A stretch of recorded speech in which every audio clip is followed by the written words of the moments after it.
আসসালামু আলাইকুম বন্ধুরা, আশা করি সবাই ভালো আছেন। নতুন আরেকটি ভিডিওতে আপনাদের স্বাগতম।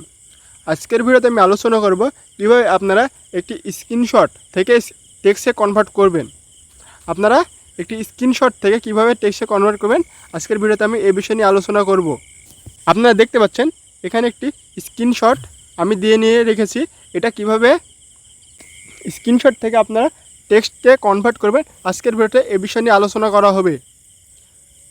এই জন্য আপনারা চলে আসবেন গুগল প্লে স্টোর থেকে টেক্সট স্ক্যানার এই অ্যাপসটি ইনস্টল করে নেবেন।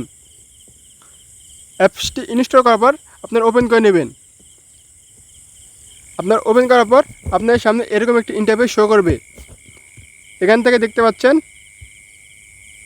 নিচে অনেকগুলো অপশন রয়েছে। এখানে আপনার গ্যালারি রয়েছে, এখানে ক্যামেরা রয়েছে। এখান থেকে আপনারা সরাসরি আপনাদের ক্যামেরা থেকে স্ক্রিনশটটি নিতে পারবেন, অথবা আপনারা চাইলে এখানে গ্যালারি অপশন রয়েছে, এখানে গ্যালারি থেকে স্ক্রিনশট থেকে নিয়ে আসতে পারবেন। তো আমি গ্যালারি থেকে নিয়ে আসছি।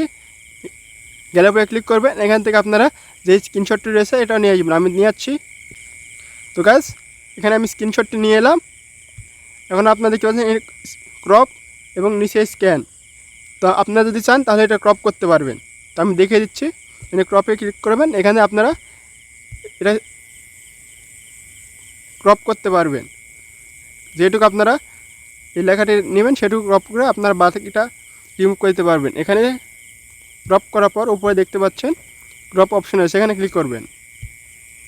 আপনারা দেখতে পাচ্ছেন এটা ক্রপ হয়ে গেছে, এবং নিচে দেখতে পাচ্ছেন ক্রপ এবং স্ক্যান অপশন রয়েছে। এখানে আপনারা স্ক্যানের উপরে ক্লিক করবেন। এখানে একটি অ্যাড আসবে। অ্যাডে এখানে আপনারা উপরে দেখতে পাচ্ছেন এখানে ক্রস আইকন আছে, এখানে ক্লিক করে এটা কেটে দেবেন। দিয়ে দেখতে পাচ্ছেন এটা আপনাদের টেক্সটে কনভার্ট হয়ে গেছে।